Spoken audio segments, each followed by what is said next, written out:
CNN Chile y 3xI presentan Pares Impares.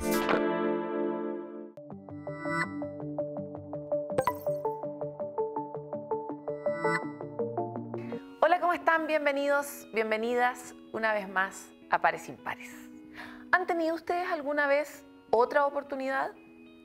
O lo voy a decir de otra manera, ¿han tenido ustedes alguna vez una oportunidad? Pregunto esto porque la respuesta no es obvia. Tal vez intuitivamente diríamos, sí, he tenido otra oportunidad. Sin embargo, hay quienes no necesariamente tienen una oportunidad. Nuestro país tiene un dolor muy antiguo y es una desigualdad muy grande en relación, por ejemplo, a otros países de la OCDE, que es el lugar donde nos gusta tanto pertenecer. Pero nos ha costado mucho modificar eso. Y el mundo de hoy hace que incluso aumentemos las desigualdades. Cuando la desigualdad es muy grande, hay algunos que ni siquiera tienen una oportunidad. Y para quienes nacer en un lugar significa una condena prácticamente de por vida. Hoy queremos hablar de otra oportunidad, de que a quién no le gustaría que le dieran otra oportunidad para cambiar, para probar, para aprender, para transformarse, entendiendo además que la vida es una sola. Qué importante sería que todos tuviéramos derecho a eso.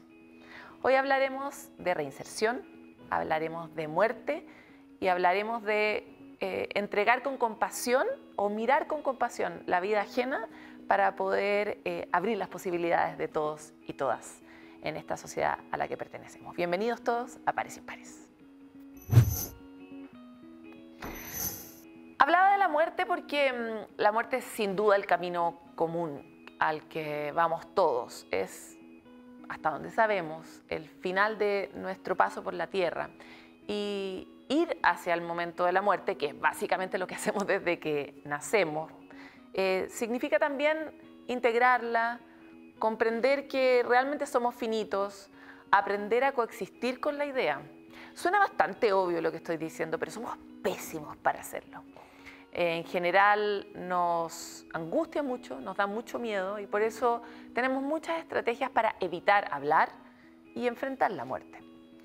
Hace algunos días un grupo de especialistas, artistas, personas interesadas en el tema, mortales, todos nosotros, se reunieron en el encuentro que busca entregar justamente otras experiencias, compartir mensajes, herramientas que nos permitan a todos enfrentar de una mejor manera este destino inexorable que nos multiplica por igual.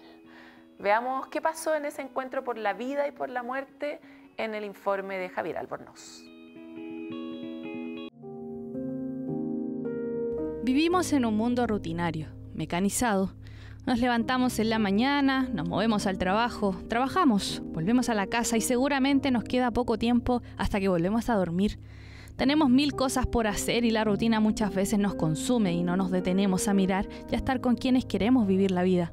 Una que se nos va de a poco y que tiene un destino que muchas veces no queremos aceptar, pero que sabemos va a llegar. Es la muerte, una que a veces llega de sorpresa y que cuando empieza a rondar nos invita a repensar y observar las cosas desde otra perspectiva. La muerte es una realidad que nos toca a todos, es parte de la vida. Hay mucho temor de hablar de la muerte, pero yo creo que es algo que tenemos que amigarnos, que tenemos que conocer, que aceptar, que hablar, porque es parte de la vida. Y cuando uno tiene esa conciencia de que la muerte es una realidad que nos va a tocar a todas, yo siento que de alguna forma aprende a vivir la vida de una manera distinta. Empieza a valorar el día a día, empieza a querer más. Y tener la conciencia de la muerte de pronto me hace replantear cuánto le estoy dedicando de tiempo a estas relaciones. Y por otro lado, nos hace tomar conciencia de que es algo que nos va a pasar a todos y nos hace compartir esta humanidad. Este concepto de la humanidad compartida, de que estamos viviendo una vida parecida a todos y que a todos nos va a tocar en algún minuto partir y que a nuestros seres queridos en algún minuto les va a tocar partir. Yo creo que uno se siente un poco eterno cuando está viviendo y arriba de la pelota, como que pensáis en muchas cosas, pero en la muerte no. Y cuando estás cerca de la muerte se hace muy patente el concepto de finitud. Entonces creo que la muerte lo que más te regala es honrar la vida. Mirar a la muerte como un destino seguro podría ayudarnos a vivir mejor, porque la vida no se puede construir sin saber que el final es inevitable. Por el contrario, convivir con la idea de la muerte nos puede ayudar a mirar la vida desde otra perspectiva. ¿Cuáles son las cosas importantes en nuestra vida? Cuando yo sé que en algún minuto voy a partir y tal vez puede ser mañana, me replanteo cuáles son las cosas importantes, cómo quiero vivir, cuáles son las relaciones a las que le quiero dedicar tiempo, o cuáles son las cosas simples de la vida que me estoy perdiendo, o tal vez cuál quiero yo que sea mi legado, y también reconciliarme tal vez con aquellas personas con las que tengo diferencias y que esas diferencias tal vez no son tan fundamentales. O el límite a la muerte nos pone la mirada en el más acá, y eso tiene que ver con qué vamos a hacer en la vida. Entonces mucha gente que se enfrenta a la posibilidad de la muerte se plantea temas de su vida, o sea, ¿qué es lo que quiero hacer con la vida que me queda? Y eso implica cambio, y muchas veces cambio que van orientados a tener un mejor vivir. Y eso nos hace bien a todo en lo personal como en lo colectivo. Porque la muerte nos puede ayudar a convivir mejor, enfocar de mejor manera nuestras relaciones y la forma de convivir con el entorno, incluso en el acompañarnos en el dolor. El vivir acompañados estos duelos nos hace empatizar de pronto los unos con los otros y darnos cuenta de que en el fondo sentimos igual. Da lo mismo del sector que seas, el sector político, el sector económico, ese sufrimiento, ese dolor, esa pena de la pérdida es igual para todos. Y en ese contexto nos hace relacionarnos diferente con el mundo y con el resto de las personas. Por eso, el encontrarse a hablar de la muerte también genera comunidad, como la que se vivió en el primer encuentro sobre la vida y la muerte, organizado por el Instituto del Bienestar y la Fundación Casa Familia. Se vivió un ambiente de cercanía, de empatía, de mucha humanidad compartida. Yo también le tenía miedo a la muerte hace un tiempo. Se murieron al mismo tiempo como 5 niños de la fundación que para mí eran muy cercanos y ahí me puse a leer. Creo que es una responsabilidad instruirse, acercarse.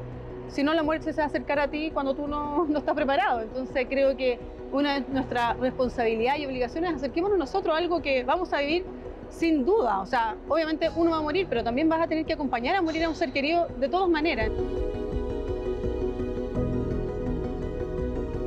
Lo más triste de la muerte es que aparece siempre cuando tú no estás preparada y cuando me carga que haya aparecido. Lo que más temo de la muerte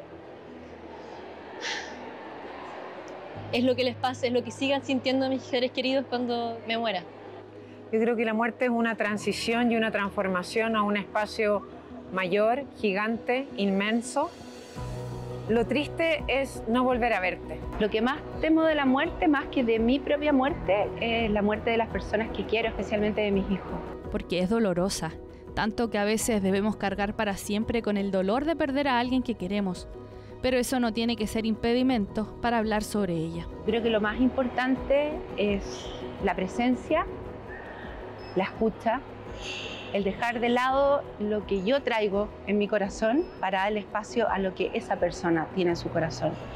Siento que cuando hay una persona en proceso de duelo, lo que más necesita es sentir cariño, acogimiento, compañía y respetando los procesos de cada uno, las personalidades de cada uno y cómo cada uno puede vivir ese duelo, es lo que finalmente te va ayudando. A veces pensamos que las emociones nos juegan para atrás y nos desordenan, pero estos fenómenos más colectivos que eventos como este logran, tienen ese efecto sanador. ¿Es entonces posible pensar en la muerte como una oportunidad para mejorar tu cohesión con el entorno? Yo tengo una diferencia contigo, pero finalmente compartimos mucho más de lo que nos diferencia. O sea, nuestras diferencias son puntuales a lo mejor en algunos temas, pero lo que realmente compartimos es mucho más que esas diferencias.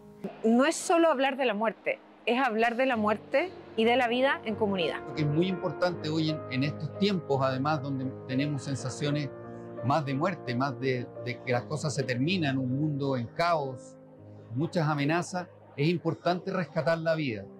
Y hablar de la muerte en una parte nos rescata la vida cuando tenemos conversaciones como las que tuvimos hoy aquí, desde el corazón, desde nuestra experiencia, desde nuestra fragilidad. Hay algo que la muerte nos invita a mirar de esa manera. El dolor, así como puede destruir, puede ser también un proceso de cohesión, de conectar, de volver a mirar a quienes queremos, de darle otro sentido a nuestra forma de ser, de relacionarnos y de enfrentar las diferencias que tenemos con el entorno.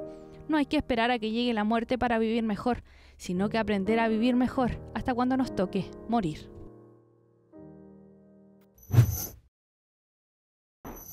Siempre hemos sabido que somos seres sociales, somos animales sociales, los humanos. Pero curiosamente y tristemente, en un mundo hiperconectado, superglobalizado, la soledad se ha convertido en un fenómeno enorme, creciente y muy preocupante para los países y, por supuesto, para nosotros, los humanos. ¿Cómo impacta la soledad en la posibilidad o la imposibilidad de construir cohesión social? ¿Por qué estar solo sí es un problema colectivo? Lo vemos en la siguiente animación. El historiador e intelectual Yuval Harari, en su bestseller Sapiens, planteó que los seres humanos somos los animales dominantes por la fuerza que nos da la vida en comunidad. Sin embargo, hoy la OMS alerta sobre la soledad como un enorme y destructivo problema de salud pública, que incluso se asocia con mayores niveles de mortalidad. Y es que la soledad está directamente relacionada con la confianza y funciona como un círculo. Mientras más solos nos sentimos, menos confiamos en los demás. Y mientras menos confiamos, más difícil es acercarnos, con lo que nuestra principal fortaleza, la comunidad, se ve debilitada. En 2018 y 2021, Reino Unido y Japón crearon ministerios de la soledad en un intento por hacer frente desde la política pública a esta crisis. Iniciativas como The Great Friendship Project en Reino Unido, que organiza caminatas, cenas y karaokes con desconocidos, son propuestas que van ganando espacio y propician entornos seguros para conocer a otros. A escala personal, algunas cosas como conversar con quienes viven cerca, realizar algún hobby donde te encuentres con otros, ser amable o simplemente saludar, son algunas de las vacunas que puedes probar contra esta epidemia de la soledad. Vamos a ir a una pausa aquí en Pares Impares, pero ya volvemos con mucho más, así que no se muevan.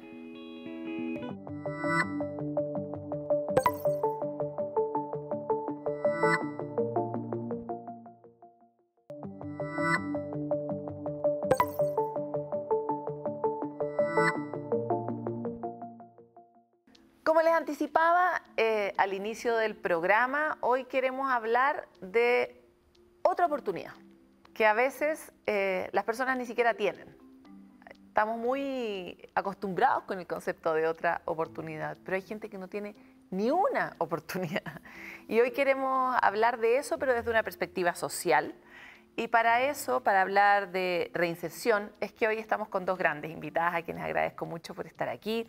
La hermana Nelly León Correa, religiosa del Buen Pastor, presidenta de la Fundación Levántate, Mujer Levántate, capellana de la Cárcel de Mujeres de San Joaquín. Muchas gracias por estar aquí, hermana Nelly. Gracias por la invitación y feliz de estar acá con ustedes. Y también estamos con la diputada Erika Olivera, que es fundadora de la bancada de la reinserción. Así que muy importante rol para poder sembrar una idea que incluso hoy día es difícil en el contexto en el que estamos, la bancada por la reinserción social. Muchas gracias a las dos por estar acá. Muchas gracias por la invitación. Quisiera partir sobre la declaración que hice yo misma al principio, porque cuando nos imaginamos la vida sin oportunidades, no es difícil creer que eso es posible. Pero en la experiencia que ustedes tienen mirando el mundo de la reinserción, esas personas que han llegado a estar en la cárcel y que después salen, ¿realmente tuvieron oportunidades o tuvieron grandes opciones para elegir en la vida, hermana? No. Soy muy categórica para decir que no. Creo que las mujeres privadas de libertad no tuvieron ninguna oportunidad. Entonces, quizá nuestro eslogan en la Fundación Mujer Levántate decimos: una oportunidad, una mujer vale más que un mundo y una oportunidad hace un mundo de diferencia en su vida, en su historia, en la historia de su familia, en su contexto social. Creo que ellas tampoco, a mí me desagrada un poco el término reinserción social aunque está muy acuñado, porque creo que reinserción es volver a un lugar de donde Nunca tú estuvieron. saliste, del cual nunca estuviste. No estuvieron insertas en un colegio, fueron desertoras escolares, no estuvieron insertas en una familia, porque fueron abandonadas, no estuvieron insertas en un barrio limpio, sano, ¿no? Con deporte. A propósito de la diputada deportista, no tuvieron nada.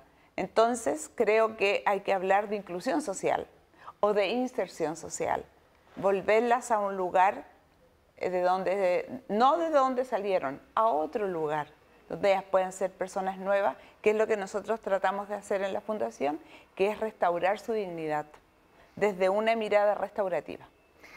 Diputada, ¿comparte esta idea?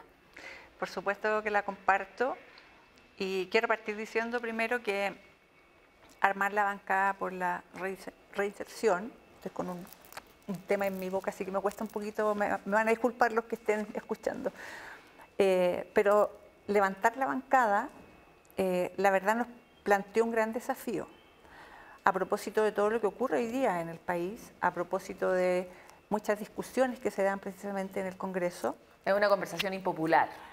Es una, en un exacto, momento o sea, en que la conversación sobre si le seguridad damos es tan esa grande. mirada, claro, suena algo impopular. Pero también creo, por lo menos en lo personal, que hay personas que sí merecen esa oportunidad, como bien dijiste tú, y que quizás siendo niños, siendo jóvenes, no la tuvieron. Tenemos que entender que hay un contexto detrás de cada persona que queda en algún momento privada de libertad, muchas veces una familia que está desintegrada, un entorno, un ambiente que no es el adecuado para un niño. Por lo tanto, uno podría decir, ¿qué otra cosa aprendieron en la vida? Y por eso yo creo que hay que también tener súper claro que hoy día la mirada que nosotros por lo menos le queremos dar con los parlamentarios que yo he conversado sobre este tema, es primero con una mirada de la prevención. O sea, sabemos que hoy día tenemos una crisis también en el sistema carcelario, tenemos una crisis a nivel país en realidad, en muchas cosas, partiendo también por la educación. O sea, nosotros tenemos un sistema educativo, y lo he conversado a lo largo de esta semana con muchas personas, un sistema educativo que es muy antiguo, que no evoluciona. Por lo tanto, también tenemos que ir tomando distintas alitas, diría yo, para poder también prevenir, sobre todo a nuestros niños y niñas, para que no vayan el día de mañana a caer en estos flagelos que nosotros mismos conocemos. Entonces, estas conversaciones se han dado y muchos tienen ideas, muchos tienen su mirada. Por lo tanto, yo creo que lo que se plantea desde la bancada es un gran desafío. Y por eso es muy importante también la conversación, el contacto, la comunicación con las organizaciones, porque son ellos quienes tienen en el fondo el contacto directo y el diagnóstico de lo que aquí ocurre. Me encantaría, vamos a entrar un poco en ese lugar, pero antes quisiera llevarlos al lugar en el que nos parecemos, ¿no? Ustedes dos están trabajando de manera muy comprometida en una causa. Y uno nunca llega a trabajar a una causa si algo no le mueve el alma en un punto, ¿no? ¿Qué experiencia las conmovió de forma primera, ¿no? ¿Qué encuentro, qué conversación, qué momento les movió el alma de forma profunda para llegar a trabajar hoy día en reinserción, en inserción social? Voy a corregirme a mí misma, hermana. Muy bien, muchas gracias. Mira, un poquito de historia, si bien cortito, para no latearte a ti ni latear a los espectadores. Cuando yo estaba en el colegio en tercero medio, me llevaron a conocer una cárcel. Y una de las cosas que me impactó fue ver personas tras las rejas, manos tomadas en las rejas. Entonces, 16 años, tú dices, y mi pensamiento fue, cuando yo salga del colegio, voy a ser gendarme para cuidar presos. Esa fue mi primera intuición. Intuición que se borró al día siguiente, yo creo. Y pasó el tiempo. Yo tenía un proyecto de vida distinto, yo quería casarme, yo quería tener hijos, tenía otro proyecto, y resulta que haciendo práctica estudié pedagogía en un colegio muy vulnerable en los años 80, década del 80, duro en el país, presencié un abuso de una niña en el colegio, de un hombre adulto que hacía aseo en el colegio. Entonces Eso transformó, dio un giro en mi vida y dije, tengo que hacer algo por estas personas más vulnerables. Yo vengo de una familia pobre, pero no miserable, y esa gente era miserable. Entonces dije, yo tengo que hacer algo aquí. Me puse a buscar, a conversar con un sacerdote primero, buscando, y de repente me encontré con la Congregación del Buen Pastor. Y la Congregación del Buen Pastor tenía la misión de trabajar con las niñas, jóvenes y mujeres más vulnerables de la sociedad. Y estudiando su historia, me encuentro que trabajaba en cárceles. Y ahí yo volví a los 16 años y dije, esto es lo mío. Se le juntó. Dejé todo. 6 meses de discernimiento, entré a la congregación. Y quizás de ahí, de los 40 años que voy a cumplir en la congregación, tengo 39, llevo 26 años en las cárceles. Partí en Valparaíso 6 y ahora 20 acá en el CPF. Y creo que sigue valiendo la pena jugársela por una mujer. A mí no me pregunten... Mira, ¿A cuántas ha impactado? Cuando el Papa vino a Chile, hubo gente que me dijo, hermana Eli, ¿cuánta gente se convirtió con la visita del Papa a la cárcel? Dije, no sé, y tampoco me interesa saberlo. Lo que me interesa saber es que esa mujer con nombre, con historia y apellido, cambió su vida. Desistió del delito, no va a volver más, porque se convenció que delinquir no es la forma de vida.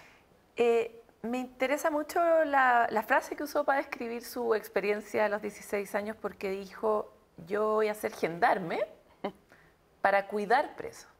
Uno no creería que las dos cosas están necesariamente juntas, porque no es lo mismo para evitar que la gente se salga de la cárcel que para cuidar presos.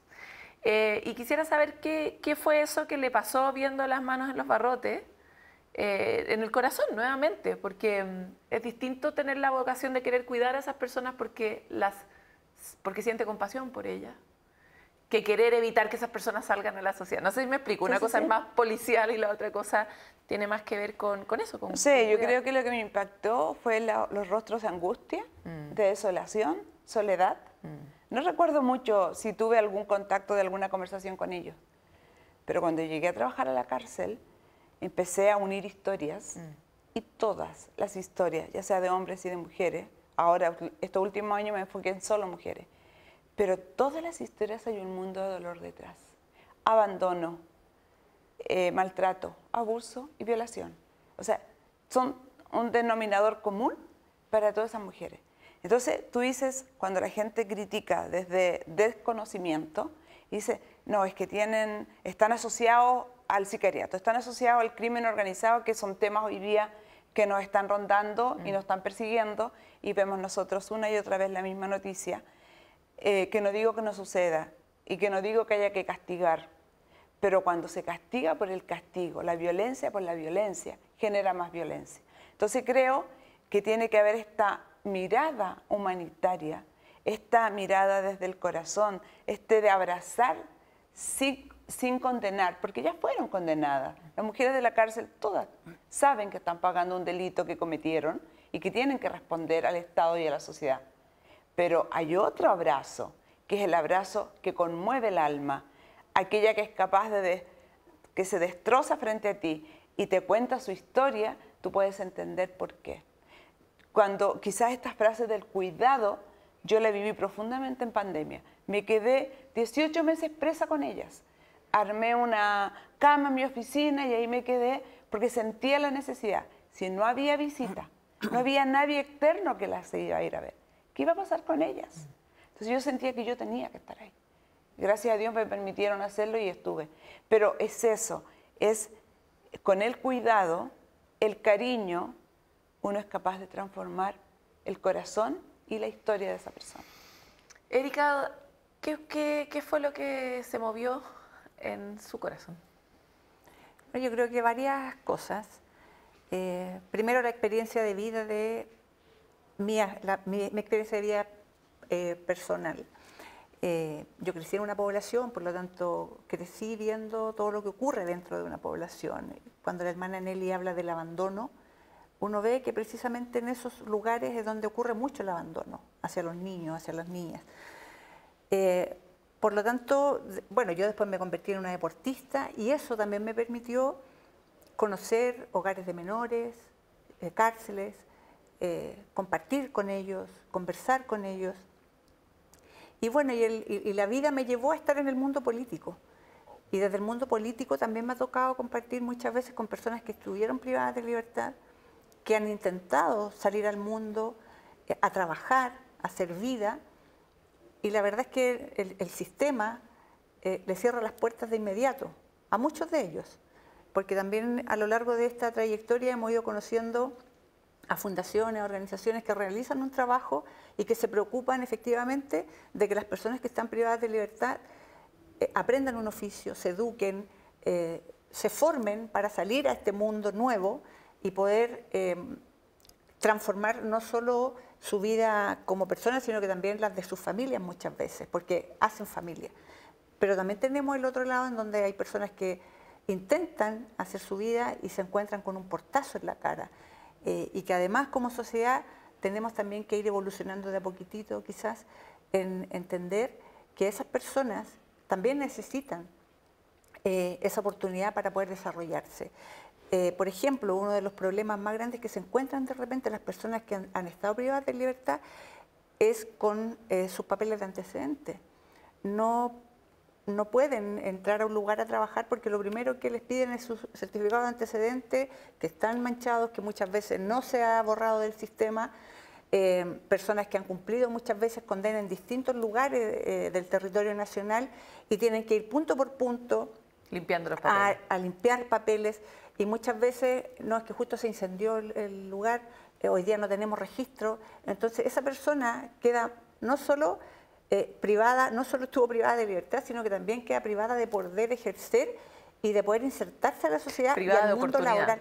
Exactamente. Entonces, finalmente, a mí a veces me han dicho, ¿qué hago? Pues yo no quiero volver a robar, no quiero volver a eso, pero tampoco tengo la oportunidad de poder hacer lo que aprendí, el oficio que aprendí. No sé, en el caso de las mujeres aprenden costura, aprenden muchos oficios que tienen que ver con manualidades. Entonces, yo creo que desde ahí también nuestro sistema, y nos han planteado algunos desafíos las organizaciones que tenemos que ir revisando la legislación, quizás proponer desafíos nuevos dentro de la legislación, y por eso creo que es importante que esta bancada que se armó en la Cámara de Diputados y Diputadas se mantenga con fuerza, se vayan sumando más parlamentarios. Hoy día es una bancada transversal, yo creo que eso es súper importante, porque no es que lo entienda solo un sector de la política, no, pues sí, el que no se quiera sumar, que no se sume, totalmente. Pero los que podamos sumar fuerza lo vamos a hacer y vamos a trabajar por estos desafíos que nos han colocado en la mesa. Quisiera avanzar con ambas hacia el mundo de las acciones, justamente a propósito de lo que mencionaba, sobre todo porque se acaba de presentar este informe que permite sistematizar un montón de datos concretos sobre lo que funciona y lo que no funciona en el mundo de la reinserción e inserción de las personas, pero también pensándolo multidimensionalmente, porque efectivamente estamos hablando de dignidad humana, de cosas a las que todos debiéramos tener derecho. Estamos hablando de cohesión social, de por qué es importante que esas personas puedan tener una oportunidad para la sociedad y para las mismas personas, cómo eso construye un lugar donde todos nos sintamos más o menos parte. Y también estamos hablando de seguridad, como mencionaba la diputada en la primera respuesta. Y por lo tanto, habiendo visto este informe y los resultados, ¿cuáles son para ustedes cuestiones concretas en las que desde la sociedad civil, desde la empresa, desde el Estado, uno debiera estar empezando a mover la aguja rápido para poder cambiar escenarios en esta materia? Yo creo que tenemos que cambiar el concepto, ¿no? Hace pocos días yo me envié una carta al Mercurio con la pregunta, ¿de qué seguridad estamos hablando? Porque hoy día el enfoque es ser más punitivos, más castigadores, endurecer penas, construir cárceles de seguridad. Entonces, creo que nosotros hoy día tenemos que hablar de oportunidades, como decíamos al comienzo, y cohesionar a toda la sociedad civil, cohesionar el Estado y el empresariado. Creo que esa tripleta, ¿cómo lo hacemos? Ir persona a persona. Yo ayer estuve en una empresa, que me atrevo a mencionar aquí, Echeverría Izquierdo, tiene 2 mujeres trabajando y fui por una tercera, pero fui personalmente a hablar con el gerente, a hablar con el dueño de la empresa y me dieron otro trabajo. Pero para yo poner esa mujer a trabajar, que se vaya a Echeverría Izquierdo a trabajar, tengo que tener un paso antes, que es hacer el radier, hablando en términos de construcción, hacer el radier de la persona. ¿Qué implica eso? Que la mujer tiene que restaurar su historia. Si yo le busco trabajo, la capacito en algo, le busco trabajo, le digo ya, aquí está tu futuro, si ella no ha sanado sus heridas, ella no va a responder, porque hay una herida muy profunda en su vida. Entonces, Mujer Levántate, lo que hacemos dentro de la cárcel, con un programa que se llama Construyo mi futuro, tenemos un taller que es precioso donde le decimos, el taller se llama Yo primero que todo. Entonces, tú eres aquí la importante, tú primero que todo, tú antes de ser mamá eres mujer, tú antes de ser hija antes de ser madre eres hija, y así sucesivamente. Entonces ella va renarrándose, reconstruyéndose, y empieza a levantar la mirada, y después ya te puede mirar de frente y a los ojos, no una mirada escondida, culposa, y yo creo que ahí está la pega. Entonces, para nosotros como Fundación Mujer Levántate, tenemos que hacer este radier y después salir. El paso siguiente es salir a buscar la capacitación y el trabajo.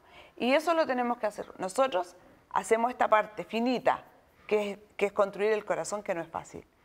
Con un gran equipo de profesionales. Le pregunto porque el trabajo que usted hace es muy importante, y también es importante que toda la gente que nos ve y que tal vez no va a trabajar tal vez en su fundación, pero tal vez está desde la sociedad civil, tal vez está desde el mundo empresarial.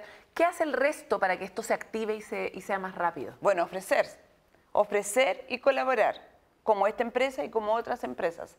Entonces, y la sociedad civil aportar, porque somos una fundación que necesitamos lucas para funcionar.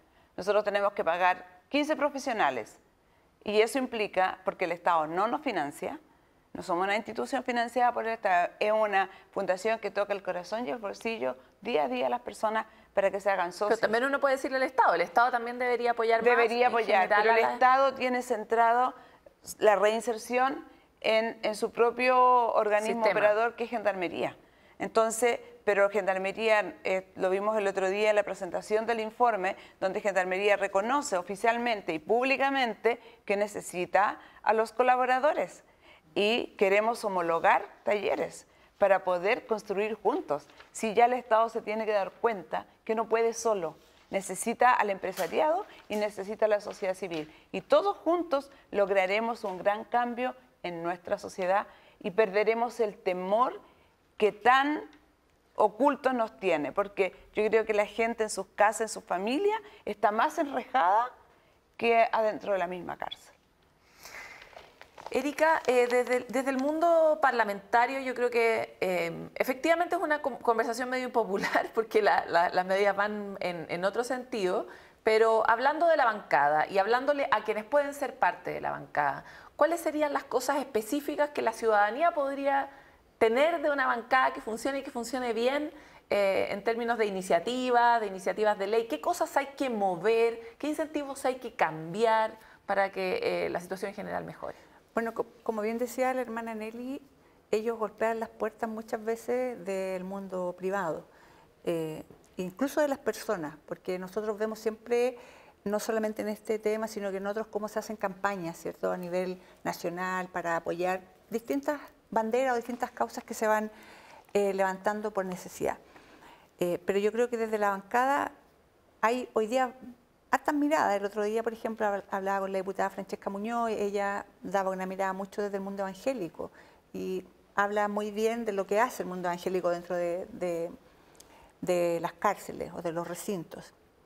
Pero yo creo que desde la bancada, primero, revisar todo lo que tenga que ver con la legislación, que es lo primero que nos compete a nosotros, ver dónde podemos intervenir, qué es lo que podemos mejorar, hacia dónde no debemos apuntar. Por ejemplo, la hermana Nelly hace un rato hablaba de que las leyes en nuestro país son todas punitivas. Sí.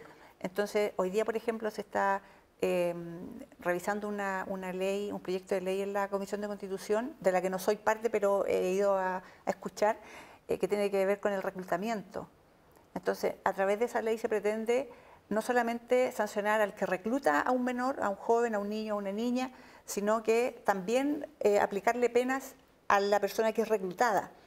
Entonces, claro, tú dices, va en la línea de lo que nosotros queremos plantear desde la bancada por la reinserción, para nada. O sea, nosotros lo que esperamos es que efectivamente la persona adulta que a lo mejor está reclutando a un niño sea castigada para cometer un delito, sí, tiene que tener su sanción, su castigo. Pero ese niño que está siendo reclutado y que, no sé, el día de mañana, si tú robas un televisor o te robas cualquier especie, tú vas a tener a lo mejor como premio un par de zapatillas, una polera de marca. Obviamente estás violentando también la conciencia de ese niño, y yo creo que eso sí debiese también ser castigado, o sea, que tú violentes además la conciencia de un niño, porque estás interviniendo directamente en su futuro. Por lo tanto, yo creo que esos son desafíos que tenemos nosotros y que precisamente en eso se van a dar discusiones duras, porque además hoy día hablarle a la ciudadanía desde el mundo político, diciéndoles, oye, nosotros queremos trabajar por la inserción de esos jóvenes, de esos niños, versus lo que vemos hoy día, que estamos en un nivel de inseguridad y en donde todos los días estamos viendo distintos tipos de delitos que son muy violentos, juega un poco en contra, ¿no? Entonces, hoy día tenemos que plantearnos, yo creo que con una parada muy firme desde la bancada y en el fondo dar esa discusión, pero también creo que el Estado tiene una gran oportunidad y también un gran desafío en el cómo vamos a apoyar a estas organizaciones y fundaciones que hoy día realizan un trabajo que tiene resultados. La hermana Nelly lo decía, a mí no me pueden decir cuántas mujeres o cuántas personas se convirtieron después que vino el Papa. No, hoy día a lo mejor no podemos tener ese dato, pero quizás en el futuro sí vamos a poder decir, mira, gracias a estos programas, gracias a este trabajo, tantas personas salieron de cumplieron su condena en el fondo, y hoy día están reinsertadas, hoy día están aportando a la sociedad. Me encantaría, nos queda muy poquito tiempo, a volver la mirada hacia las oportunidades, porque todo lo que estamos hablando desde la perspectiva humana es razonable suscribirlo, ¿no? O sea, si uno tiene el alma puesta en algún lugar, te pasan cosas porque aparte son niños, o sea, y si uno se imagina, por ejemplo, la posibilidad de que ese niño sea tu hijo, ¿querrías tratarlo como a un adulto? ¿Lo querrías encerrar? ¿Le querrías no dar ninguna oportunidad? ¿Lo querrías castigar de por vida? ¿Lo querrías precondenar? Probablemente no. El problema es que nos cuesta mucho ponernos en el lugar del otro. Pero hay una mirada muy práctica y muy concreta, que es que tampoco hay mucha más plata para seguir construyendo, ni mucho más espacio, nadie quiere tener más cárceles en todas partes. Las cárceles están totalmente abarrotadas de personas. Hay un montón, hay una capa muy grande de personas que han entrado a la cárcel por el aumento de penas para delitos menores, y eso es un problema muy práctico y concreto que se podría modificar fácilmente desde la legislación con voluntad política. Pero quisiera como llevarlas al lugar como de por qué nos conviene como país en la ecuación final prácticamente matemática hacer este tipo de inversiones, voy a decirlo, emocionales y también monetarias, en que las personas cambien su ruta. Yo creo que estamos en un momento donde lamentablemente los argumentos morales y valóricos no son suficientes, porque esta sociedad está queriendo justamente números o respuestas así de concretas. Entonces, ¿qué le dirían también a esas personas? No sé, yo les diría que, a ver, a mí si hay una cosa que me desagrada, es cuando la gente habla desde el desconocimiento. Entonces hoy día hay mucho discurso político y social desde el desconocimiento. Entonces, el otro día en una radio yo decía, bueno, invito a los 8 candidatos, 8 son, ¿cierto? Sí. 8 candidatos que vayan y conozcan la cárcel, que entren a una cárcel, que se sienten a conversar con una mujer, que conozcan su historia, para poder después de eso decir qué ellos proponen como candidato para superar esa historia, con nombre, con apellido. Entonces, yo les pediría eso a la sociedad, que conozca, que no hablemos del temor, desde el temor, sino que conozcamos qué está pasando. Yo creo que hay un tremendo desafío en nuestro país.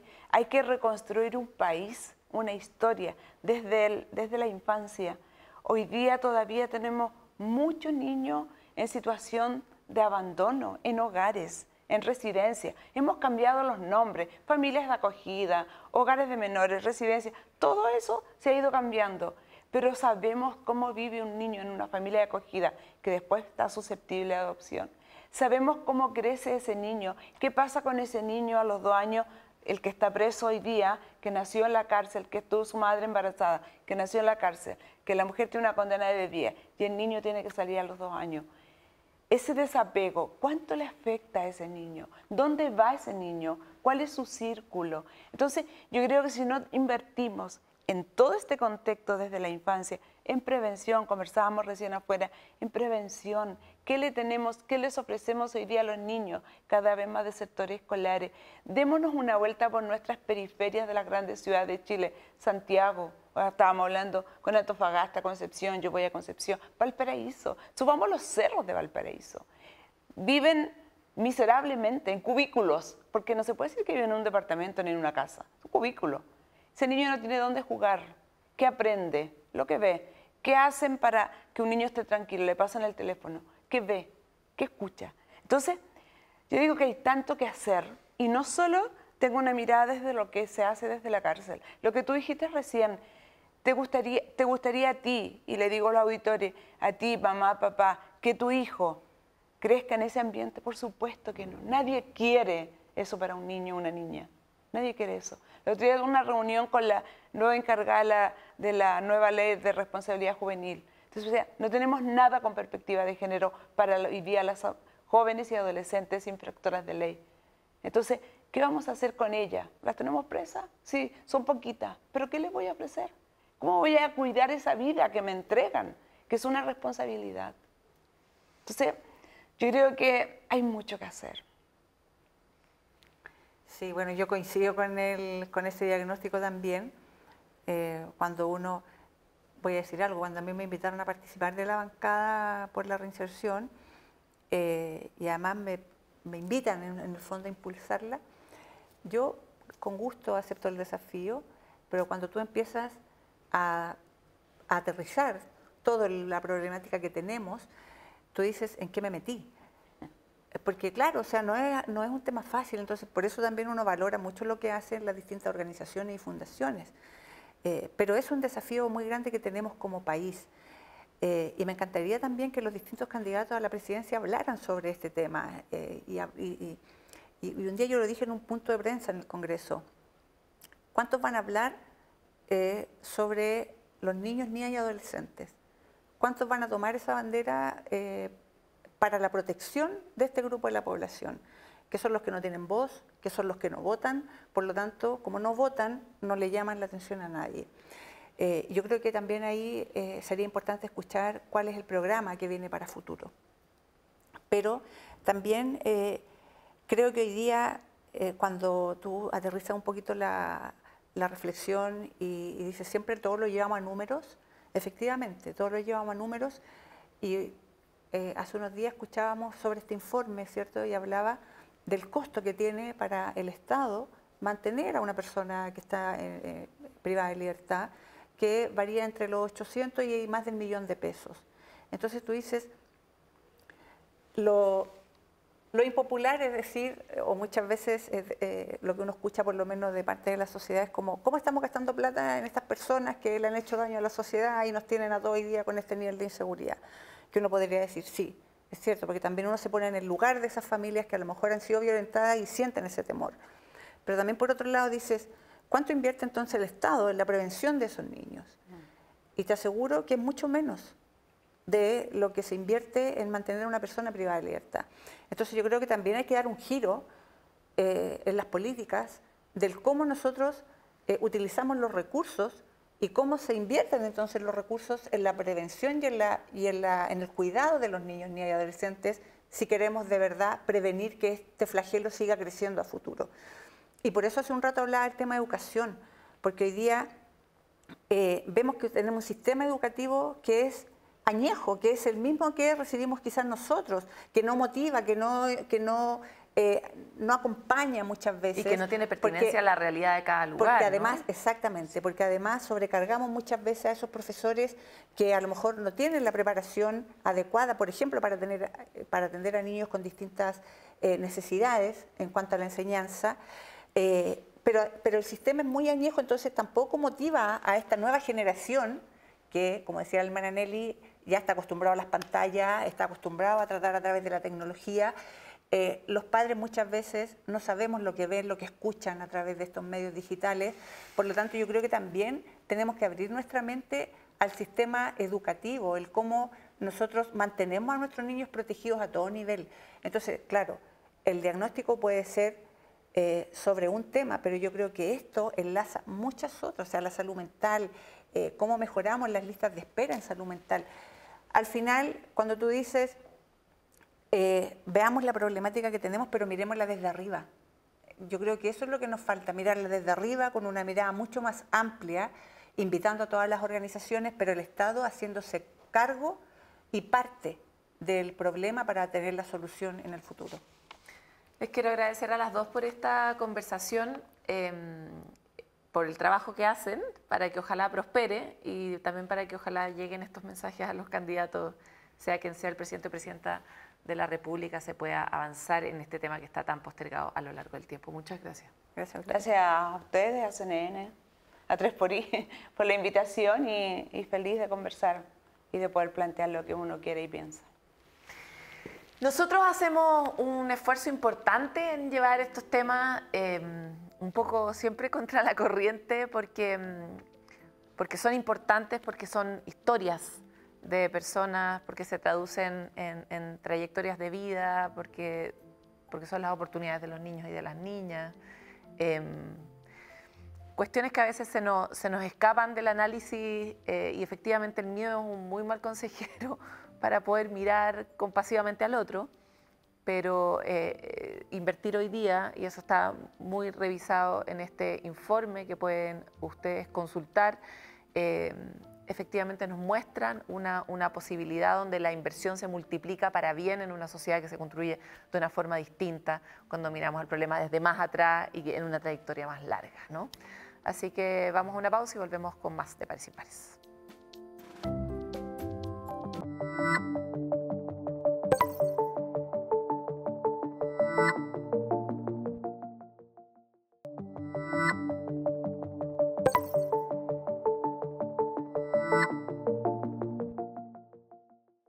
Cuando vivimos en estos tiempos turbulentos, a veces sentimos cierta preocupación por el futuro que le quedará a las generaciones que vienen. Lo interesante es que el futuro no es una cuestión fija, no es una piedra, es algo más bien parecido a una plasticina. Lo hacemos entre todos, le damos forma todos los días con pequeñas y con grandes cosas. Por lo tanto, decidimos echar a correr la posibilidad de otro futuro, simplemente con la pregunta que le hicimos a ustedes sobre qué futuro les gustaría dejarle a las siguientes generaciones. Y esto es lo que surgió en Voces Humanas. ¿Cuál es el país que yo quiero dejarles a las próximas generaciones? Un país más seguro, con mayores oportunidades. Un país mucho más cariñoso entre su gente. En que la gente pueda ser libre y puedan educarse como puedan, digamos. Bueno, a mí me gustaría un país más justo. Mucho más ecológico, me gustaría que el país estuviera mucho más verde. En la actualidad los jóvenes, la verdad, es impensable que puedan tener su propia vivienda.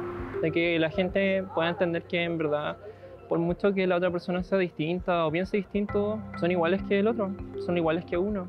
Que tengamos nuestros derechos más marcados, que estudien por favor, investiguen, abran su mente. La gente sería más amigable entre ellos, con un país mucho más verde y preocupado por la naturaleza. A perseverar primero en educarse.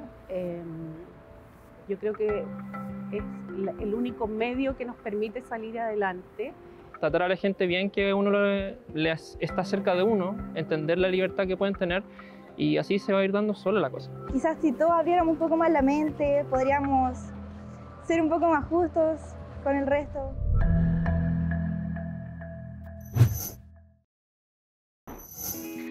Hasta aquí llega este capítulo de Pares Impares. Hemos querido recorrer distintas dimensiones de la experiencia humana, pero también entendiendo que hay alternativas, ¿no? Esa es la gran cosa al final, que existe la posibilidad de transformarse, de cambiar, pero por supuesto esa posibilidad no es individual solamente, es una posibilidad que tenemos que imaginar colectivamente, porque para que yo pueda encontrar una nueva ruta, alguien tiene que también dejarme habitar ese espacio, darme una alternativa de trabajo, no rechazarme, ¿no? Existen tantas posibilidades mientras todos miremos con cara de posibilidad a las personas con las que nos encontramos en la vida colectiva. Hemos querido también hablar de la muerte de una forma muy concreta, porque a veces se nos olvida lo mortales que somos. Cuando uno tiene la perspectiva de la muerte, puede tomar a veces mucho mejores decisiones, como planteaba de hecho la nota. Pero también pensando en la muerte como una cuestión más bien abstracta. Morimos muchas veces a lo largo de la vida, nos transformamos dejamos identidades atrás, momentos atrás, etapas completas, pero eso también permite que nazcan en nosotros otras versiones, otras vidas, otras relaciones. Y lo que más nos interesa es la posibilidad de dejar atrás una sociedad de soledad, donde las personas no tengan caminos comunes.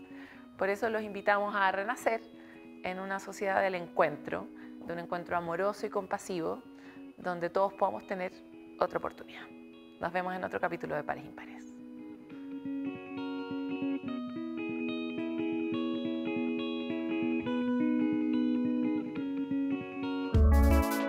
Pares Impares fue presentado por CNN Chile y 3xI.